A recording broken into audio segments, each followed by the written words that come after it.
Norway Chess 2019 has begun and it's a fantastic tournament. We got the top three players in the world: Carlsen, Caruana and Ding, and a host of other chess stars. Interesting new format. They play classical games, but if the games are drawn, then they go to an Armageddon game where white has 10 minutes, black has 7 minutes, but black has draw odds. So black picks up the points if it's a draw. And in the first round we had 5 draws in the classical game, so we had 5 Armageddon games. Very exciting. And I'm going to show you one of these Armageddon games between Ding Liren and Wesley So. This was a tremendous fight. Very interesting that Ding said after the game that his tactics were to play very solidly with white in the classical game. He was actually already looking to go into the Armageddon game. And he said he got lucky because just a few minutes before playing this decisive game, he had exactly this opening variation on his computer and was just genning up on his notes. So this system, where black, so-called semi-Tarrasch system, black is trying to exchange lots of pieces. So taking on d4 and playing bishop b4 check, which relieves some of the pressure. And that's why Ding plays rook b1 here to stop, whoops, and misfired, to stop the bishop coming to b4, checking. So this keeps more pieces on the board, keeps more tension, and this is becoming the kind of modern way of playing, the most common actually. And Ding has quite a lot of experience exactly with this system. Well, game between Magnus Carlsen and Wesley So from Armageddon rapid play tournament just a few weeks ago. Carlsen played bishop e2 here, but we have bishop c4 from Ding in this game, and he played this before actually. And here Wesley played a6. I should say that both players, remember this is fast time limit now, were moving very, very quickly.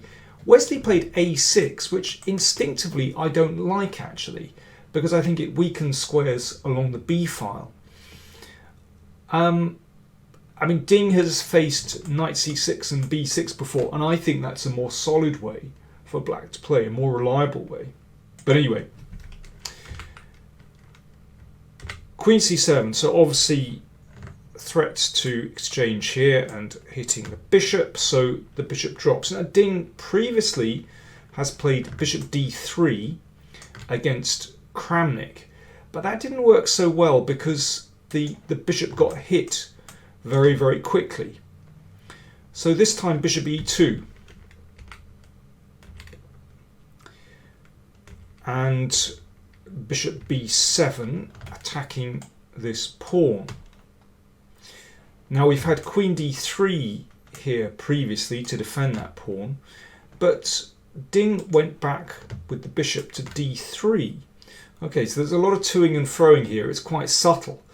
But the point is this, that after knight c6, if black can get in knight b4 and exchange off this bishop, then he'll be very happy indeed. This is a very important piece in the attack. So that's why Ding played here rook b3. I really like this move, and this was, Ding said that this was part of his preparation.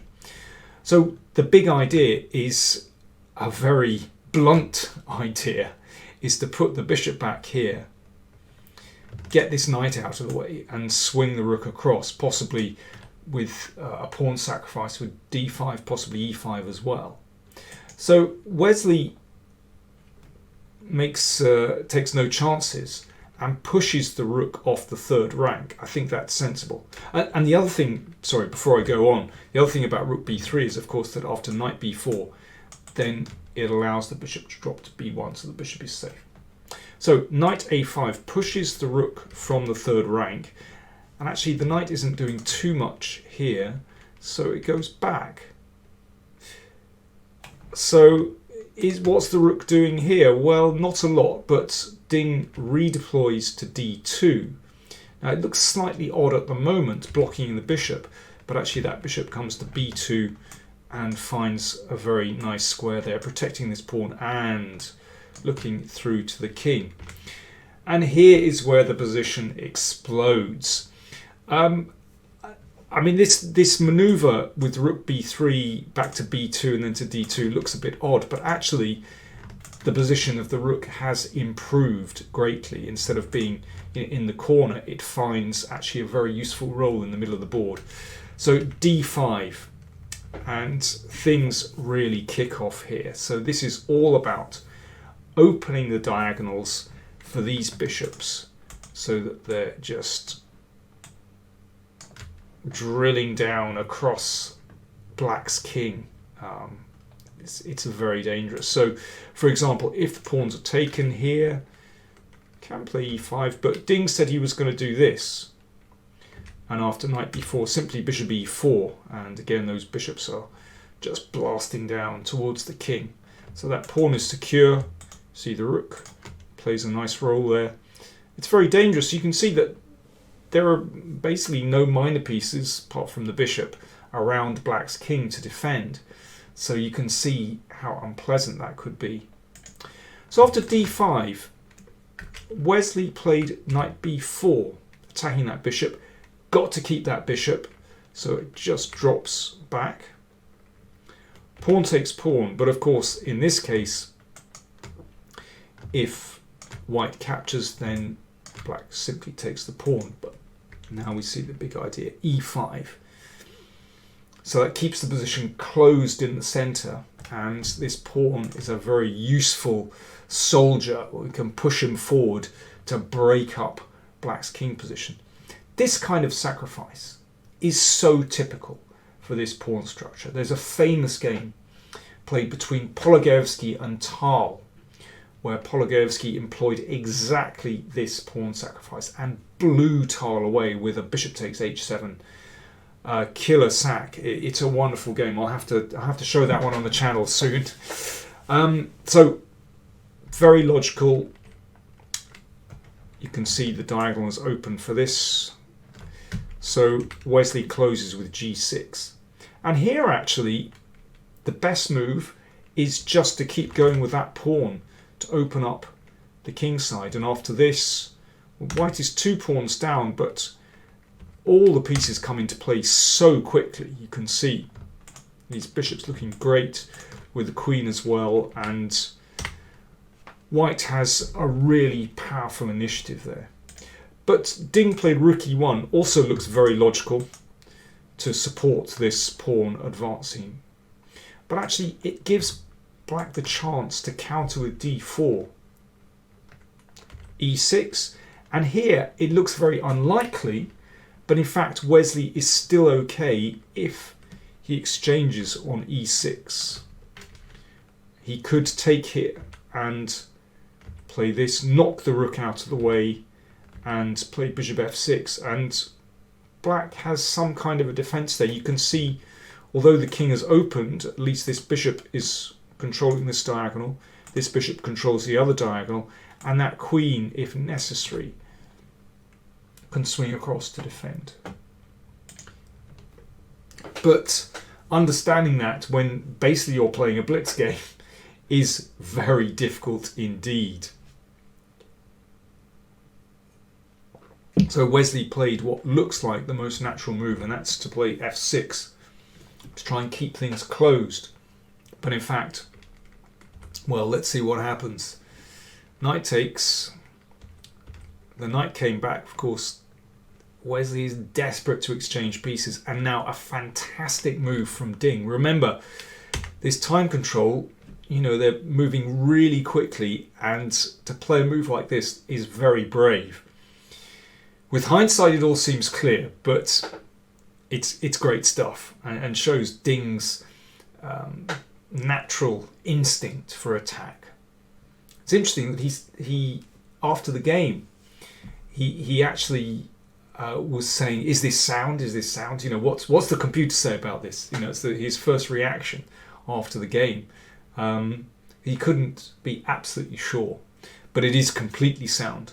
So let's have a quick look at pawn takes knight. Now he said that he was going to play rook d7 here, which is good, but in fact queen h5 immediately is even stronger with the idea rook takes, bishop takes, queen f7 first, of course, and then bishop f5, and there is no decent defense to mate. Obviously if the bishop moves out of the way, then we've got bishop f6. That's the basic idea. So after knight f5, Wesley played rook takes rook. Ding took this bishop, and after that bishop goes, you can see that this pawn and this diagonal is just so weak. Black's king is never really going to find rest here. So Ding just kept up the pressure. Rook came across, and now even a move as crude as g4 and g5 is very powerful for white. Instead, h4, also very strong, the typical Harry the h-pawn, rolls up the board just to get through to the king. And here, for example, well, Wesley played bishop c8, but let's just have a quick look at queen b4, because I think this is very instructive actually.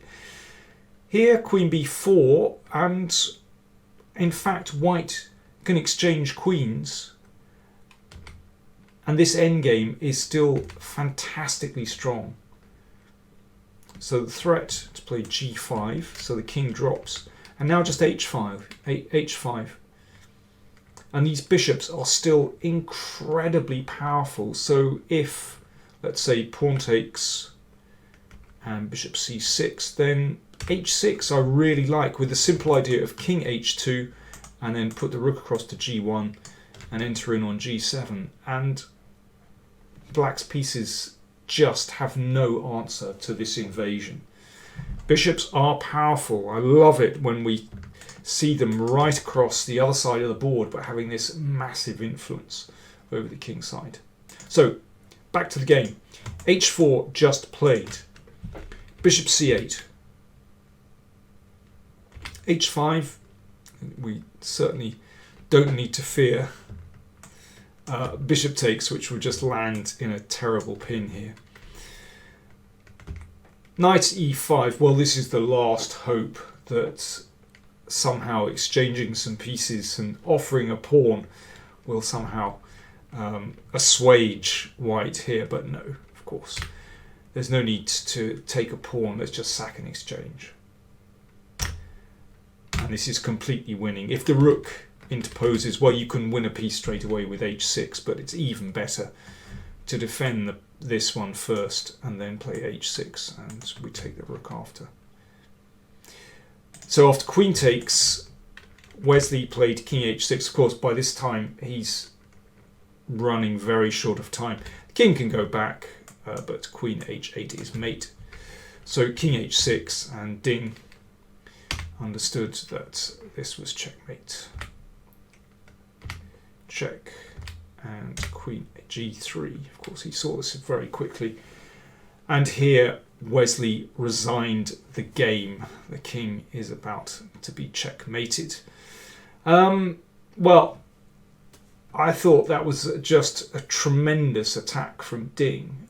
What great instincts he has.